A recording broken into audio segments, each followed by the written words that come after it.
के लिए परमेश्वर एक विशेष दिन को दिए हैं। அவரை மகிமைப்படுத்துவதற்கு நம்மை கொண்டு வந்திருக்கிறார்.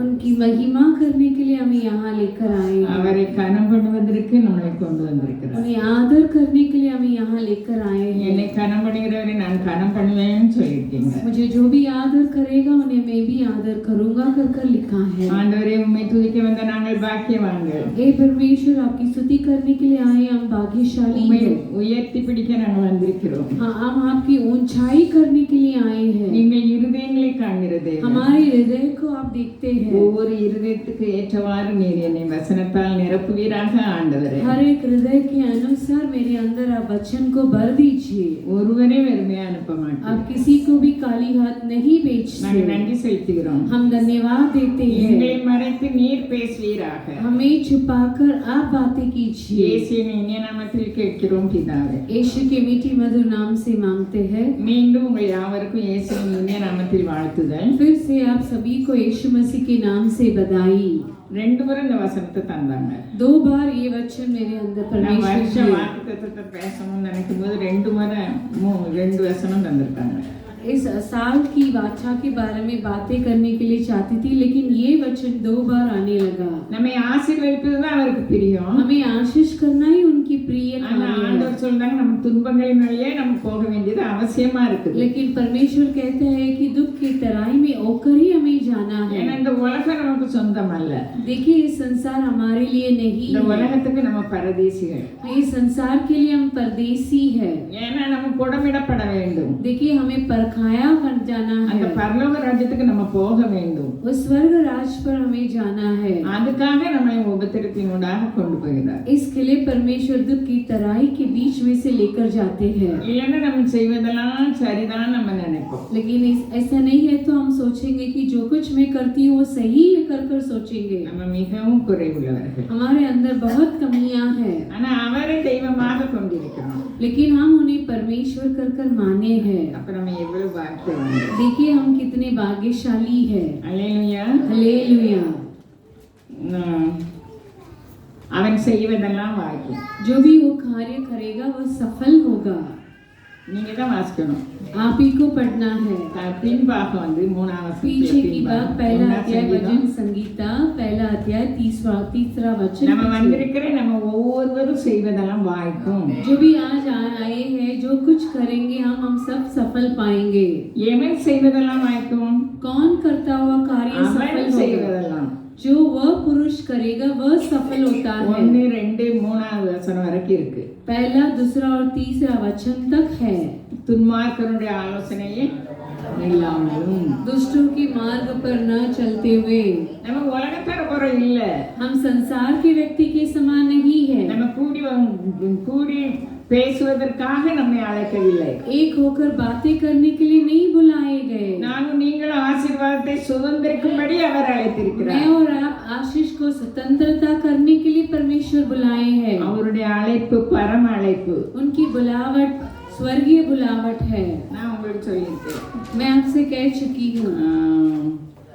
நம்ம இந்திய தம்பதியர் அமெரிக்காவில் நான் சொல்லியிருக்கேன் அடிக்கடி இதை. देखिए हमारे इंडिया के 2 व्यक्ति अमेरिका में।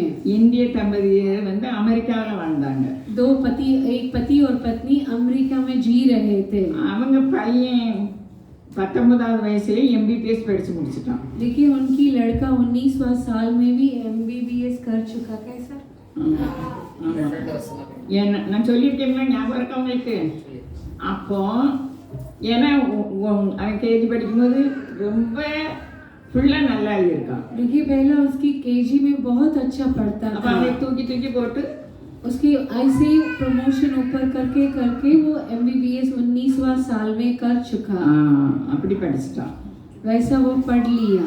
இத அமெரிக்க ஜனாதிபதி பில் கிளின்டன் வந்து அவனை கௌரவிக்கணும்னு அழைக்கிறார். लेकिन वहाँ की बिल क्लिंटन उन्हें बुलाते हैं दावत में। இப்ப நம்ம ஆண்டவர் அழைத்ததுனால மத்தன தூங்காம வந்துட்டீங்க கஷ்டப்பட்டு. देखिए हमारे परमेश्वर हमें बुलाए हैं, इसके लिए नींद को छोड़कर हम यहाँ आए हैं। இது எப்படிப்பட்ட அழைப்பு? देखिए ये कैसा बुलावट है। அல்லேலூயா.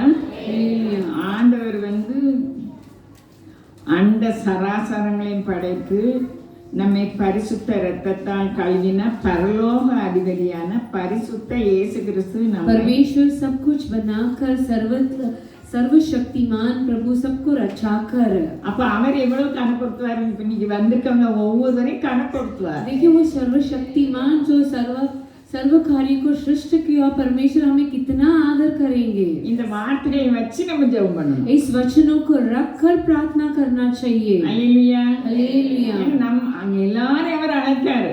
देखिए वो सभी को वो बुलाते हैं, அழைக்கப்பட்டவர்கள் அநேகர், बुलाया हुआ कई लोग हैं, தெரிந்து கொள்ளப்பட்டவர்கள் लेकिन चुने हुए कुछ है। அல்லேலூயா.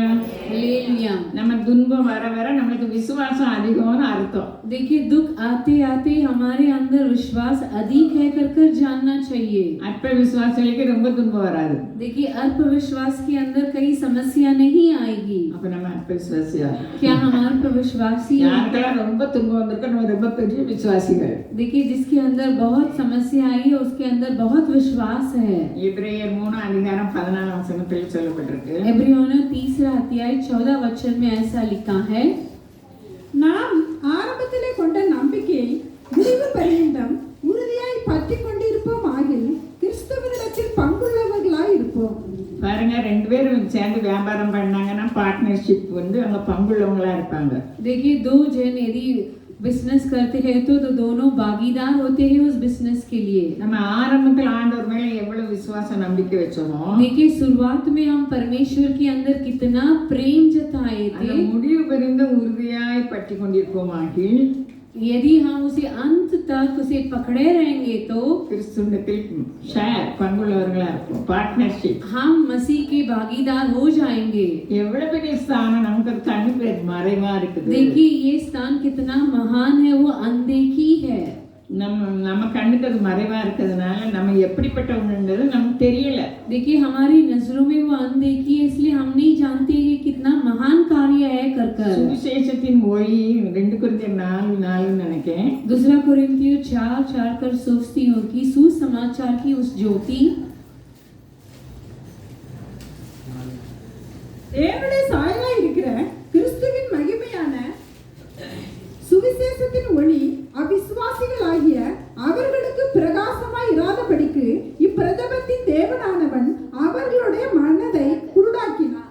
அல்லேலூயா. இதுல அவிசுவாசிகளுடைய கண்களை தான் குருடாக்கினான்னு சொல்லி இருக்குது. देखिए यहाँ लिखा है कि अविश्वासियों की आंखें अंधा हो गया कर। நம்ம எப்படிப்பட்டவங்கன்னு நமக்கு தெரியலன்னே அவன் நம்ம கண்ணை குருடாக்க பார்க்கான். देखिए हम क्यों कैसे व्यक्ति है कर हम अनजान में हैं, इसलिए शैतान अंधा कर देता है। நம்ம அப்பா பிதாவே என்கிற பிதாவின் புத்திர சுவிகார ஆவியை உடையவர்கள். लेकिन हम तो हे अब्बा पिता कर पुकारने वाले पुत्रों की दाखिल पाए हैं। நாம் பிள்ளைகள்.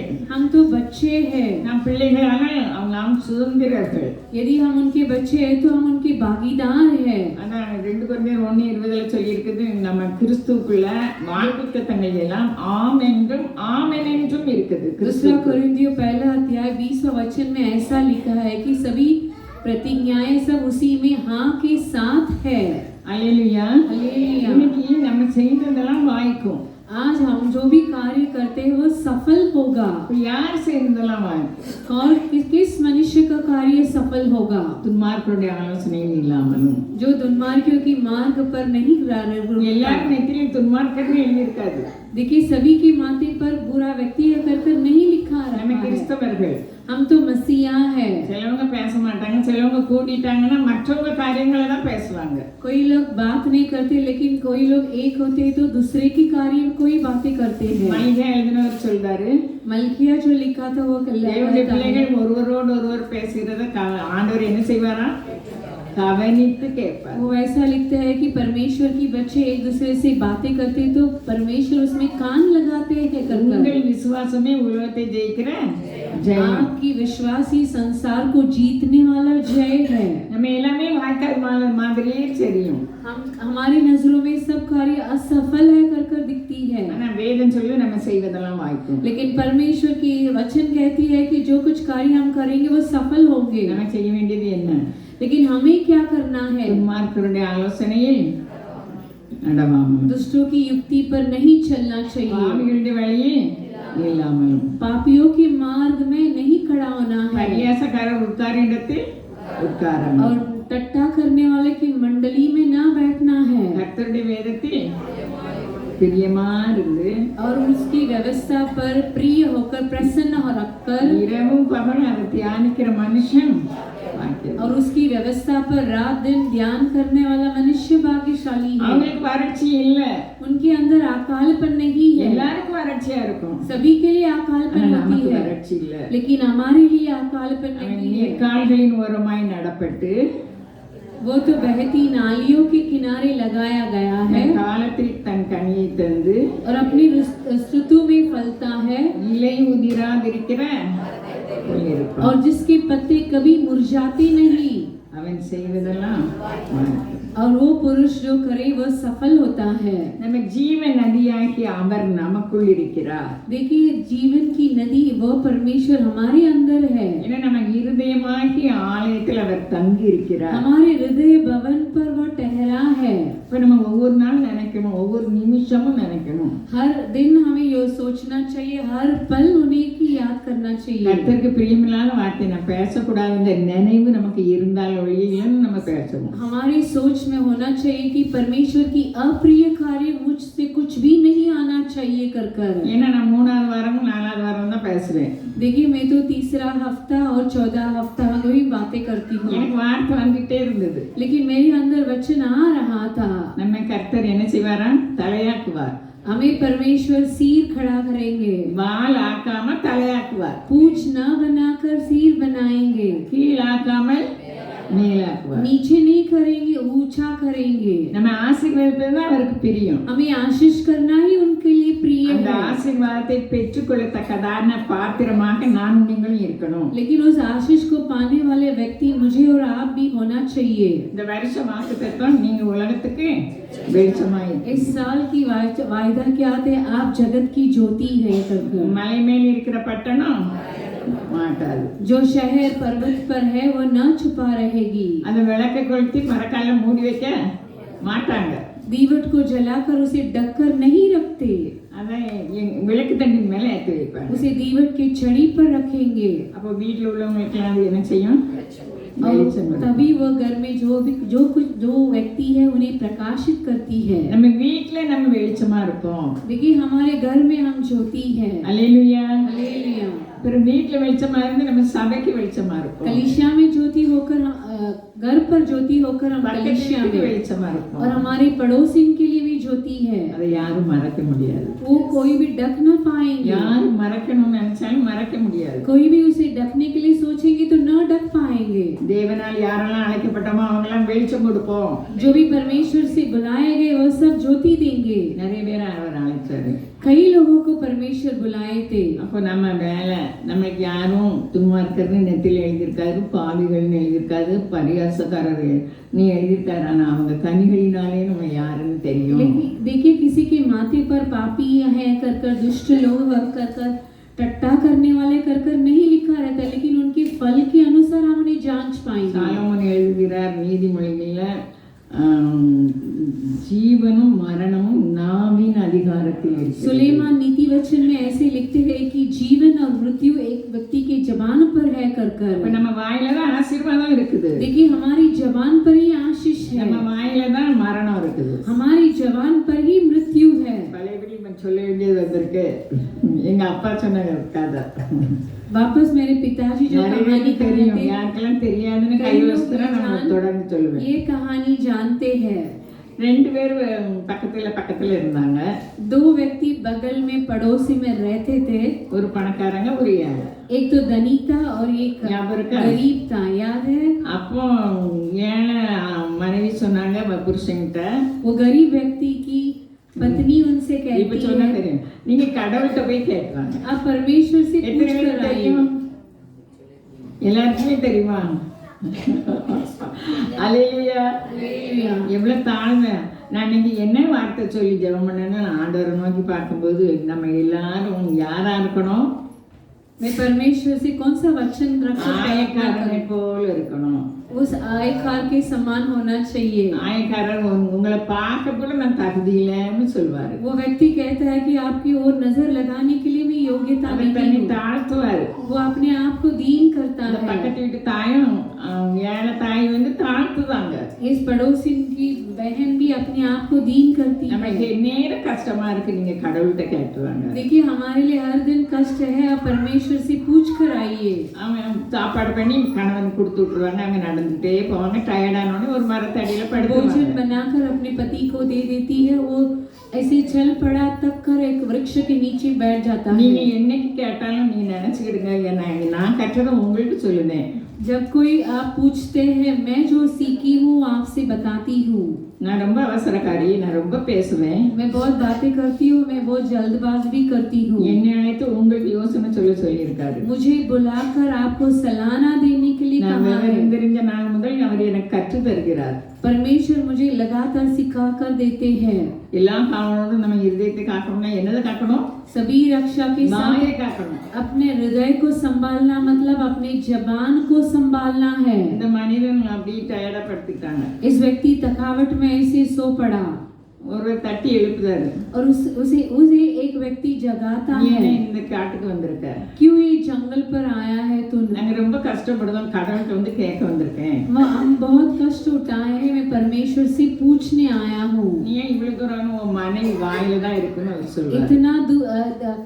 इतना पार होकर आने की क्या जरूरत थी? अपनी समय में पत्नी की मुंह जबान पर ही है। அல்லேலூயா. हालेलुया। அங்க இவனும் வந்து வீட்டுக்கு வருவான். ये भी घर पर आता है वापस।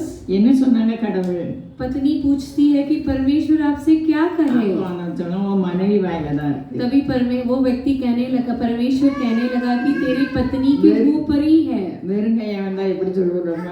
लेकिन काली हाथ नापती है क्या?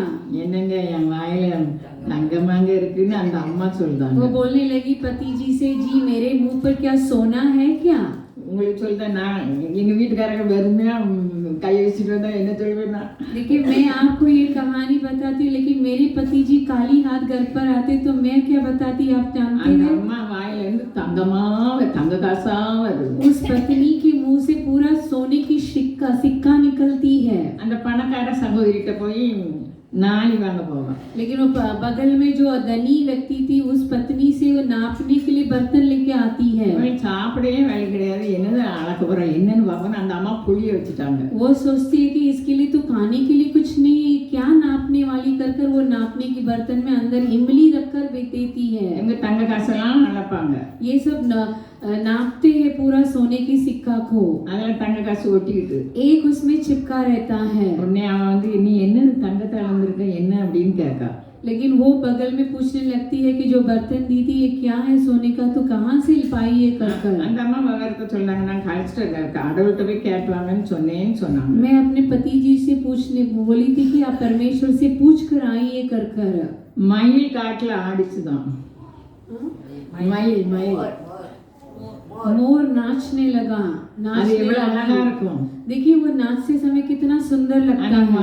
அந்த பார்த்து வான்கோழி ஆடிச்சுதான். उसे देखकर मुर्गी भी नाचने लगा। எது அழகா இருக்கும்? देखिए कौन सा अच्छा रहेगा? மயில் ஆடுறதுதான் அழகா. मोर नाचती है तो वही सुंदर लगता இந்த है। அம்மா கோபம் முரட்டு குணம் எல்லாம் இந்த அம்மாட்ட இருக்கு. इस माता के अंदर दृढ़ता, क्रोध, जलन सब है, ஏன்னா செழிப்பு இருக்கு, क्योंकि उसके अंदर முரட்டு हृदय இருக்கு. कठोर हृदय था। நீங்களும் போய் கடவுள்கிட்ட கேட்டுவாங்க. वह भी अपने पति से बोलने लगती है कि आप भी जाकर परमेश्वर से पूछ कर आ जाइए। போவான், அவர் வருவாரு, அவர் கேட்பாரு, உன் மனைவி வாயிலன்னு சொல்லிட்டாரு. वैसे वो अमीर व्यक्ति जाता है, वैसे ही परमेश्वर वहाँ बोलते हैं कि तेरे पत्नी की जबान पर ही है कर। அந்த அம்மா என்ன சொன்னாங்க? तो वह पत्नी क्या कहने என் लगी, வாயில मेरे मुंह में பைபிளே மயிருக்கு எழுதிருக்கு. बोलती है कि मेरे मुंह में क्या बाल है क्या? என்னங்க என் வாயில மயிரா இருக்கு? क्या पति जी मेरे मुंह पे क्या बाल है क्या बोलने लगती है। அதா வருது. पूरा वही बाल निकलती है பைபிள் मुंह से। இருக்கு சரிதானே? तो ये भी और पवित्र शास्त्र में लिखा है वो भी सही है ना। ஜீவனும் மரணமும் जीवन और मृत्यु अपने अपने ओटो पर ही है। அப்ப நம்ம ஆண்டவரை குறை சொல்லவோ மற்றவங்க செய்வன் வச்சுட்டாங்கன்னு சொல்லவோ இல்லை, செய்வன் வைக்காம வச்சுட்டே இருக்கட்டும். देखिए हम परमेश्वर को कमी घट बताना और दूसरों को कमी घट बताना कि हमें जादू टोना रख दिए कर बोलते तो रखने दीजिए। ஒரு தடவை குறை சொல்ல வேண்டியதில்லை, நம்ம புடமிடப்படுவோம். देखिए किसी को भी कमी घाट बताने जरूरत नहीं है, हम तो परखाए जा रहे हैं। அப்ப தாழ்மை நாவியால் உள்ளவங்க கிட்ட வார்த்தை தாழ்மையாக வரும். देखिए जो व्यक्ति दीन है उसके अंदर से दीनता की शब्द निकलती है. நம்ம உலகத்துக்கு என்னதான் இருக்கும், நம்ம நினைவு பூரா எதா இருக்கணும். देखिए हम जगत के लिए क्या है, हमारे पूरे सोच में क्या होना चाहिए. நம்ம உலகத்துக்கு வெளிச்சமா இருக்கும். हम जगत की ज्योति है. நம்மளை யாரும் மறைக்க முடியாது. हमें कोई भी छुपा ना पाएंगे. அல்லேலூயா. हालेलुया. யாராவது மறைக்க முடியுமா? कोई भी ढक पाएंगे क्या? தேவன் நினைத்தது தடைபடாது. தேவன் நினைத்தது தடைபடாது. அது யாரும் தடை பண்ண முடியாது. मनुष्य परमेश्वर की सोच को न रुका पाएगा. இப்ப நம்ம எல்லாரும் இந்த வருஷம் யாரு மலை மேல் உள்ள பட்டணம். इस साल में हम सब कौन है जो शहर पर्वत के ऊपर बना है. மலை மேல் உள்ள பட்டணத்தை யாராவது மறைக்க முடியுமா? जो भी शहर पर्वत पर है उसे कोई ढक पाएंगे क्या, छुपा पाएंगे? தூரத்துல இருந்தாலும் தெரியும். कितने दूर पर भी होने दीजिए वो दिखेगी. அல்லேலூயா. हालेलुया. அதான் ஒரு ஆள் சொல்லச்சான், இந்த சபைக்கு போனா உடனே கல்யாணம் வரும்னு. ऐसे एक व्यक्ति बताने लगे कि एब्रोन कलीसिया में जाएंगे तो तुरंत शादी हो जाएगा. அந்த உடனே ஒரு ஆள் அதனால வந்தாங்களாம். तभी ये सुनकर एक व्यक्ति आने लगे हमारे कलीसिया पे. அப்போ என் பையன் வந்திருந்தான் ராஜா. तब मेरे लड़का आया था நீங்க புதுசா இருக்கீங்க, எங்க இருந்து வந்தீங்கன்னு கேட்டானா. और पूछने लगा कि आप तो नए दिखती है, कहाँ से आए हैं இந்த करके. சர்ச்சுக்கு வந்தா சோங்கலாதவங்களுக்கு சுகமாகுமா? ऐसे बताने लगे कि जो भी बीमारियों में है इस कलीसिया में चंगा होकर जाएंगे. கல்யாணம் தடையா இருக்கவங்களுக்கு கல்யாணம் நடக்குமா? जिसे शादी की रुकावट है उन्हें शादी हो जाएगी कर. அதனால நான் வந்தேன்னு சொல்லிச்சுதான். इसके लिए मैं यहाँ आया हूँ कर वो व्यक्ति बताने लगे. அப்படிதான் இருந்தது நம்ம சர்ச்சு, இப்போ மீண்டும் அப்படி இருக்குது. ऐसे ही था और ऐसे भी होगा. அல்லேலூயா. हालेलुया. நம்மளுக்குள்ள யாரும் தடை பண்ண முடியாது. हमारे कोई भी रुका ना पाएंगे. நம்மை தலையாக்குகிற தேவன், இந்த 26வது ஆண்டுல நம்மை தலையாக்குகிற தேவன். इस 26वां साल पर परमेश्वर हमें सिर बनाएंगे. நம்ம தடைகளை மாற்றுகிற தேவன், रुकावट को बदलने वाला परमेश्वर, நம்மை மேலாக்குகிற தேவன், हमें ऊंचा करने वाला परमेश्वर. அல்லேலூயா. हालेलुया. நம்ம செய்வதெல்லாம் வாய்க்கும். जो भी कार्य वो करेगा वो सफल होगा. ஏன்னா வாக்குத்தத்தங்கள் எல்லாம் கிறிஸ்துவுக்குள் ஆம் என்றும் ஆமென் என்றும் இருக்கிறது. प्रतिज्ञा सब हाँ कर आमीन कर है उन्हीं के नाम पर. அதான் அந்த வாழ்த்துதல் அந்த அம்மா சொல்றாங்க, விசுவாசித்தவளே பாக்கியவதி, அவளுக்கு சொல்லப்பட்டவைகள் நிறைவேறும். उस बधाई में माँ जी कहते हैं जो भी उसे कहलाया गया वो सब पूरा होगा कर. ஆண்டவரும் சொன்னாரு, உங்கள் விசுவாசமே உலகத்தை ஜெயிக்கிறது. मसीह भी कहे है कि परमेश्वर भी कहा है कि आपकी विश्वास संसार को जीतने वाली जय है. நம்ம தடைகளையே சொல்லிட்டு இருக்காதபடிக்கு हमारी रुकावट को ना बताते நம்ம हुए விஜயத்தையே சொல்ல அழைக்கப்பட்டிருக்கிறோம். हम विजय को बोलने के लिए बुलाए गए हैं. இந்த தடைகள் மாறி என் காரியத்தை வாய்க்க செய்வீர்னு நம்ம அறிக்கை செய்யும்போது அவர் வாய்க்க செய்வார். हमें कबूल करना है कि हमारी रुकावट बदल कर सफल होगा कर कबूल करना है. அவரால் சும்மா இருக்க முடியாது. परमेश्वर से चुप नहीं रहना होगा. டைம் ரொம்ப ஆயிட்டு. நிறைய பேர் அழைச்சாரு. कई लोगों को परमेश्वर बुलाए थे. எதுக்கு அழைச்சாரு? किसके लिए बुलाए थे? மேன்மைப்படுத்துவதற்கு. उन्हें महिमा करने के लिए. யாரை மேன்மைப்படுத்துவேன்னு சொல்லல, நான் சொல்லாமலே மேன்மைப்படுத்திருக்காரு. किसी को भी नहीं कहे कि ऊंचा करूंगा कर लेकिन बिना बोले करे हैं. ஒருவரை மேன்மைப்படுத்துவேன்னு சொன்னாரு. एक व्यक्ति को ऊंचा करूंगा कर बोले थे. அது யாரு? கரெக்டா சொல்லிட்டீங்க. யாரு சொன்னா? योशुआ कर बोले थे. அல்லேலூயா. हालेलुया. யோசுவா சொன்னாரு. योशुआ को परमेश्वर कहे. இப்போ ஆபிரகாம், अब्राहम, மோசே, मूसा, யோசுவா, योशुआ को இதை நம்ம பார்க்க போறோம். इन लोगों को हम देखने वाले हैं. ஆபிரகாம் பார்த்து என்ன சொன்னாரு? अब्राहम को देखकर क्या बताने लगे? 7 விதமான ஆசீர்வாதம். ஆபிரகாம் உன் எனத்தையும் சனத்தையும் விட்டுட்டு வா. 7 तरीका की आशीष देके अपने संतान और अपने वंशावली को छोड़कर आना. உன்னை ஆசீர்வதிப்பேன். तुझे आशीष करूंगा. 7 விதமான ஆசீர்வாதம். 7 तरीके की आशीष. ஆதியாகமம் 12 அதிகாரம் 1-2 வாசிப்போம். उत्पत्ति 12 अध्याय 1-2 पढ़ेंगे. கர்த்தர் ஆபிரகாமை நோக்கி, நீ உன் தேசத்தையும் உன் இனத்தையும் உன் தகப்பனுடைய வீட்டை விட்டு புறப்பட்டு நான் உனக்கு காண்பிக்கும் தேசத்துக்கு போ. நான் உன்னை பெரிய ஜாதியாக்கி உன்னை ஆசீர்வதித்து உன் பேரை பெருமைப்படுத்துவேன். நீ ஆசீர்வாதமாய் இருப்பாய். அல்லேலூயா. 7 விதமான ஆசீர்வாதம் பாருங்க. 7 तरीके की आशीष. நமக்கு நமக்கு வந்து நம்ம ஆசீர்வாதம் வந்து நம்மளை ஆசீர்வதிக்கிறவர்களை ஆசீர்வதிப்பார். देखिए हमारे दिया हुआ आशीष, हमें जो भी आशीष करेंगे वो भी आशीष पाएंगे. நம்ம சபிக்கிறவர்களை हम जिसे श्रापित करेंगे वो श्रापित हो जाएंगे. நம்ம விசேஷித்தவர்கள், हम विशेष लोग हैं. ஆசீர்வதிக்க தான் நம்ம அழைப்பார். இப்போ நம்ம ஒவ்வொருத்தரையும் அழைச்சதுனால இங்க வந்திருக்கோம். आशीष करने के लिए परमेश्वर बुलाए, हमें परमेश्वर बुलाए, इसके लिए हम यहाँ आए हैं. ஏன்னா ஆபிரகாமுக்கு உண்டான ஆசீர்வாதம், अब्राहम की जो आशीष है ஆவியினாலே, आत्मा में, கலாத்தியர் 3:14 நினைக்கிறேன், गलातियों 3:14 कर सोचती हूँ. புறஜாதியாருக்கு வரும்படியாக அப்படி ஆயிடுச்சுன்னு சொல்லுது. ஆபிரகாமுக்கு ஆசீர்வாதம் நம்மளுக்கு உண்டு. देखिए अब्राहम की आशीष हमारे लिए भी है. ஒன்று, உன்னை பெரிய ஜாதியாக்குவேன். एक तो तेरा महान जाति बनाऊंगा, இரண்டாவது உன்னை ஆசீர்வதிப்பேன். दूसरा तुझे आशीष करूंगा, மூணாவது உன் பேரை பெருமைப்படுத்துவேன். तीसरा तेरे नाम को उन्नति करूंगा, நாலாவது நீ ஆசீர்வாதமா இருப்பாய். ஆசீர்வதிப்பேங்கிறது நம்ம ஆசீர்வதிக்காது, ஆசீர்வாதமா இருப்பாய்ன்னு மற்றவங்களுக்கு நம்ம ஆசீர்வாதமா இருப்போம். चौथा तू आशीषदायक रहेगा. आशीष करूंगा दूसरा है, लेकिन तू आशीषदायक रहेगा मतलब हम दूसरों लोगों के लिए हम आशीष बनेंगे. அஞ்சாவது உன்னை ஆசீர்வதிக்கிறவர்களை ஆசீர்வதிப்பேன். पांचवा जो भी तुझे आशीष करेंगे मैं उन्हें आशीष करूंगा. ஆறாவது உன்னை சபிக்கிறவர்களை நான் சபிப்பேன். छठा जो भी तुझे श्राप देते हैं मैं उन्हें श्रापित दूंगा करके. 7 பூமியில் உள்ள வம்சங்கள் எல்லாம் உனக்குள் ஆசீர்வதிக்கப்படும். और सातवा जो भी प्रजा पृथ्वी पर है तेरे अंदर तेरे द्वारा वो आशीष पाएंगे. ஆண்டவர் 99 வயசுல மறுபடியும் சொல்றாரு. देखिए 99वां उम्र पर परमेश्वर वापस उन्हें बताते हैं. ஆதியாகமம் 17:1-2 வாசிமா. उत्पत्ति 17:1-2 पढ़िए. ஆபிரகாம் 99 வயதான போது கர்த்தர் ஆபிரகாமுக்கு தரிசனமாகி, நான் சர்வ வல்லமையுள்ள தேவன், நீ எனக்கு முன்பாக நடந்து கொண்டு உத்தமனாயிரு. அல்லேலூயா. हालेलुया. எப்படி ஆபிரகாமுக்கு தரிசனமா வந்தாரு? देखिए परमेश्वर कैसे अब्राहम जब 99 वर्ष के थे दर्शन देते हैं. நீ எனக்கு முன்பாக நடந்து கொண்டு நம்ம ஆசீர்வாதத்தை பெறதுக்கு நம்ம ஆராய்ந்து பார்க்கணும். देखिए मेरी उपस्थिति में तू चल और सिद्ध होना, अपने आप को हमें जांचना चाहिए. அவர் கொஞ்சம் கொஞ்சமா விசுவாசத்துல பலப்படுத்தாரு. देखिए थोड़ी थोड़ी होकर और विश्वास पर वो बल पाता है இப்ப अब्राहम. என்ன சொல்றார்? நான் யாரு? சர்வ வல்லமையுள்ள தேவன்.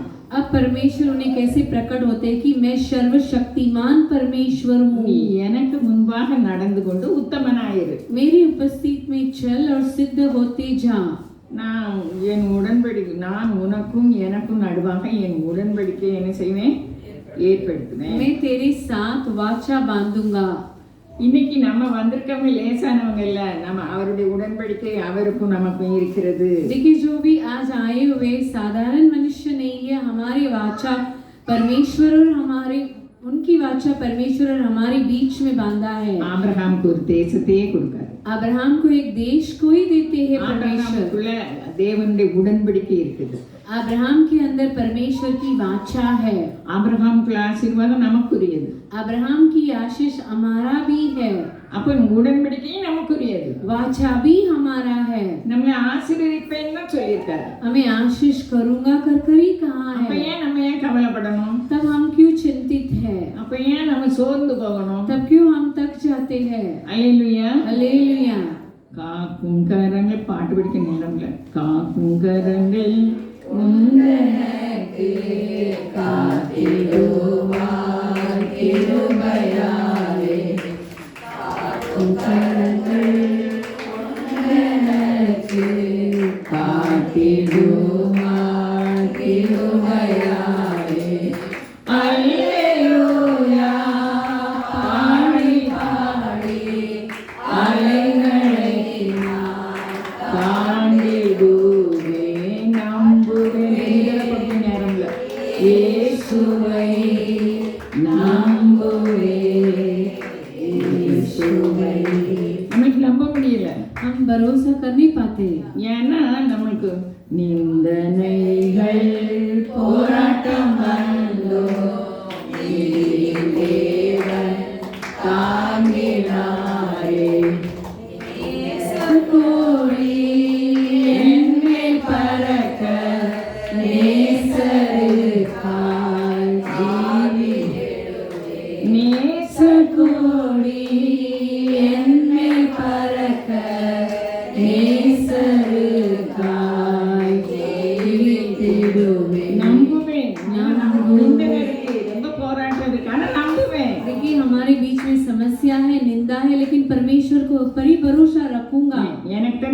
உங்களுக்கு வைக்கணும். கண்மலையில் பெயர்க்கும்படியாய்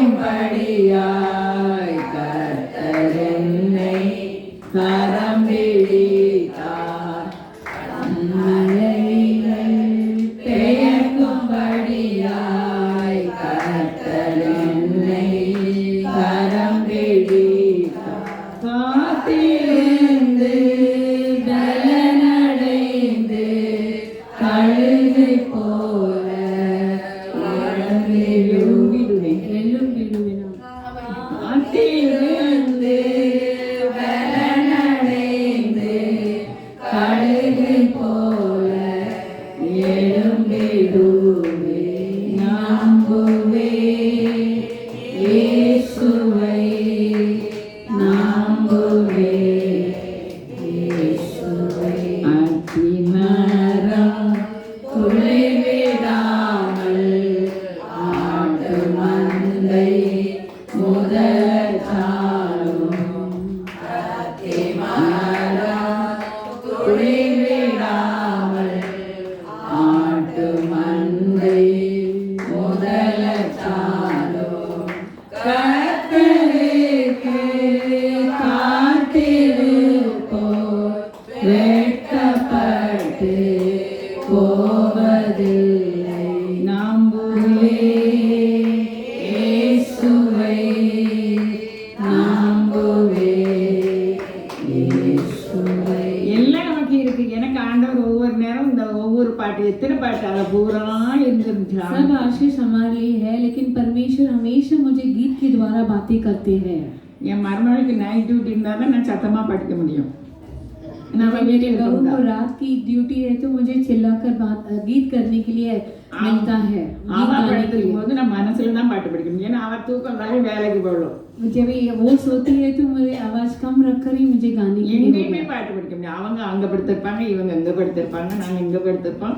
அவள் எங்கேயுமே பாட்டு படிக்க முடியாது. 3 जगह पर सोए रहते, कहाँ भी गाना गाने के लिए मुझे नहीं मिलता. நைட் டியூட்டியில தான் சத்தமாக படிக்க முடியும். रात की ड्यूटी पर मुझे जोर से गाना गाने के लिए मिलता है. அதின் காலத்தில் நம்மை நேர்த்தியாக என்ன செய்தாரு? सभी समय पर परमेश्वर हमें ठीक चलाते நம்ம हैं. ஆண்டவரை போல அன்புள்ள ஆண்டவர் हमारे परमेश्वर की समान और कोई प्रेमी परमेश्वर है ही नहीं, மறைவா இருக்குது. लेकिन हमारे नजरों में वो अनदेखी है. हालेलुया. हालेलुया. அவர் அன்பாகவே இருக்கிறார். परमेश्वर महान प्रेमी है. நம்ம யார்கிட்ட அன்பா இருக்கோம்? நம்ம हम அன்பா किससे- இருக்கவங்ககிட்ட அன்பா இருப்போம். हम किससे प्रेम जताते? जो हमसे प्रेम जताते நம்மகிட்ட हैं அன்பு उन्हीं के பண்ணுறவங்ககிட்ட हमें அன்பா இருக்கோமா? हमें जो भी तकलीफ पहुंचते हैं उन्हें हम அதை प्रेम नहीं பாப்பாரு करते हैं. ஆண்டவர். लेकिन परमेश्वर सब नजर में நம்ம रखते என்ன हैं. நற்கிரியைகள் செய்யலாம், அன்பில்லாட்ட அது ஒண்ணுமில்ல. हम कुछ भी अच्छे कर्म कर सकते हैं, लेकिन हमारे अंदर प्रेम नहीं है तो हमें अंदर कुछ भी नहीं है. ஆபிரகாம் வாழ்க்கையில துன்பம் இல்லாம இருந்ததா? देखिए अब्राहम की जिंदगी पर समस्या थी. வான்னு கூப்பிட்டாரு, மனைவியை கொண்டு போயிட்டான். ஆண்டவர் வான்னு கூப்பிட்டாருல. परमेश्वर ने बुलाए थे, लेकिन उनकी पत्नी को दूसरा जन लेके गए. அவங்க அழகா இருந்ததுனால மனைவி கொண்டே போயிட்டான். वो बहुत सुंदर थी इसलिए वो लेके गया फिरौना. அல்லேலூயா. हालेलुया. அப்போ அவர் என்னதான் சொன்னாங்கன்னு பைபிள்ல இல்லை, என்ன நினைச்சாரோ தெரியல. अब्राहम कुछ बताया क्या नहीं, पवित्र शास्त्र में नहीं लिखा है, लेकिन हम नहीं जानते. அமைதியா இருந்தார், உயர்த்தப்பட்டாரு. वो शांतता में थे, लेकिन वो அந்த ऊंचाई पाए குடும்பத்துக்காக थे. ஜெபம் பண்ண சொன்னாரு. उस परिवार के लिए वो प्रार्थना करने के लिए बोले நிறைய थे. சொல்லிட்டே போனா நமக்கு நேரம் இல்லை. ஆபிரகாம் பற்றி நம்ம எல்லாருக்கும் தெரியும். हमारे पास समय नहीं है, हम अब्राहम के बारे में जानते हैं. அவருக்குள்ளதான் நம்ம எல்லாம் ஆசீர்வதிச்சிருக்காரு. उन्हीं के अंदर हम सबको आशीष है. மோசையை கூப்பிட்டாரு. मूसा को परमेश्वर बुलाए थे. ராஜகுமாரனாக இருந்தார் அவர். वो राजपुत्र था. அல்லேலூயா. हालेलुया. எபிரேயரா பிறந்தாரு.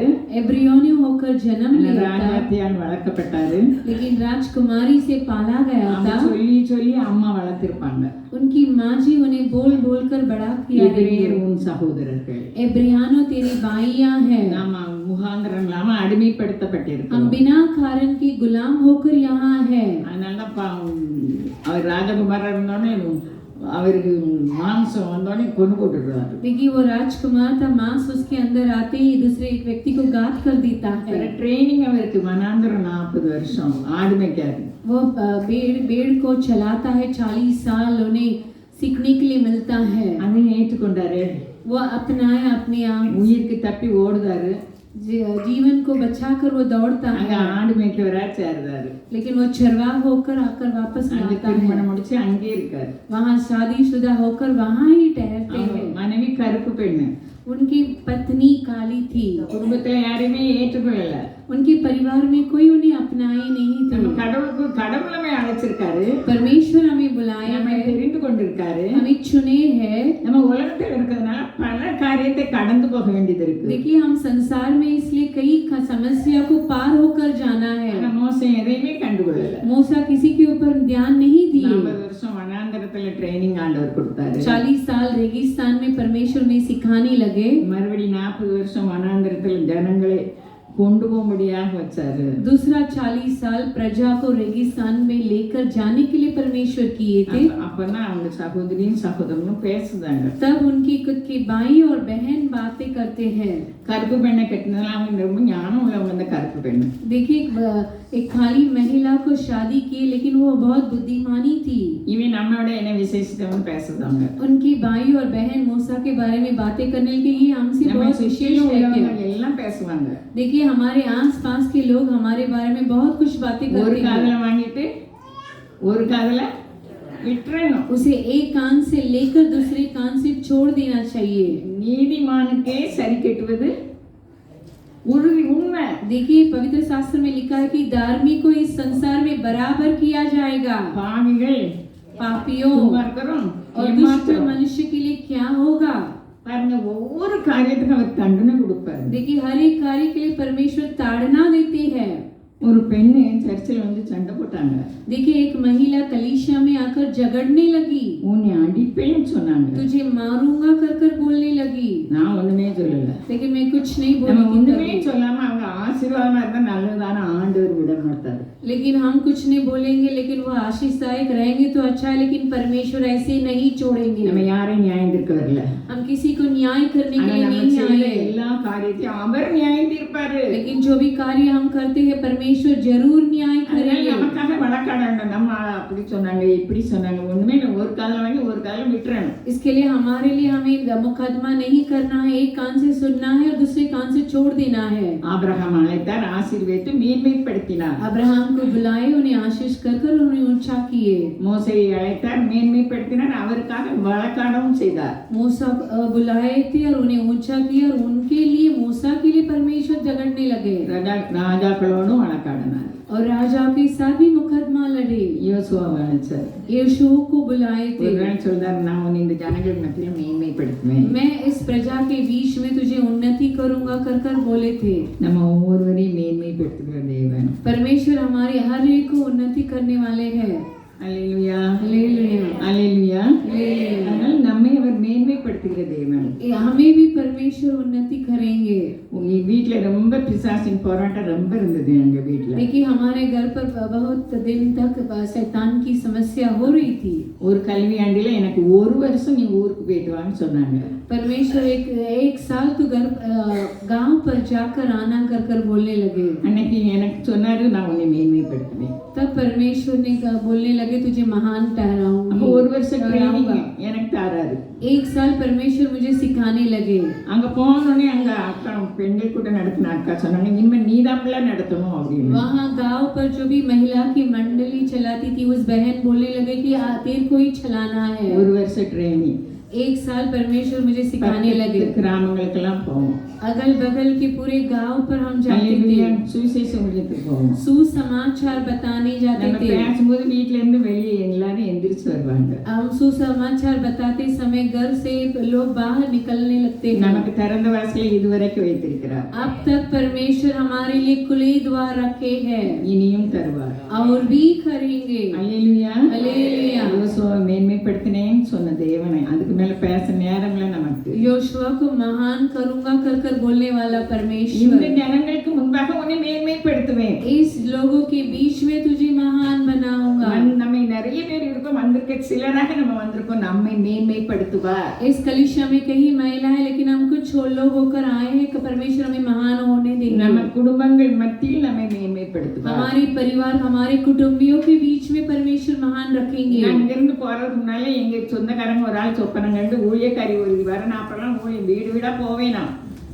यहाँ से मुझे गांव जाना था, तभी वहाँ की एक स्त्री को परमेश्वर दर्शन देने लगे कि यहाँ की मेरी सेविका वहाँ आ रही है कर कर। ஊழியக்காரி வேணா அவ வந்து உன் வீட்டுல ஜெபம் நடத்துவான்னு சொல்லி वो सेविका சொப்பனம் आकर கண்டாரு. वो सपना देखने लगे कि यहाँ से मुंबई से सेविका वहाँ आ रही है और तेरे घर पर आकर वो मंडली चलाएगी कर இன்னைக்கு कर। வந்திருக்கு, நீங்க விசுவாசிங்க, உங்களை மேன்மைப்படுத்துவார். आज जो भी आए आप विश्वास कीजिए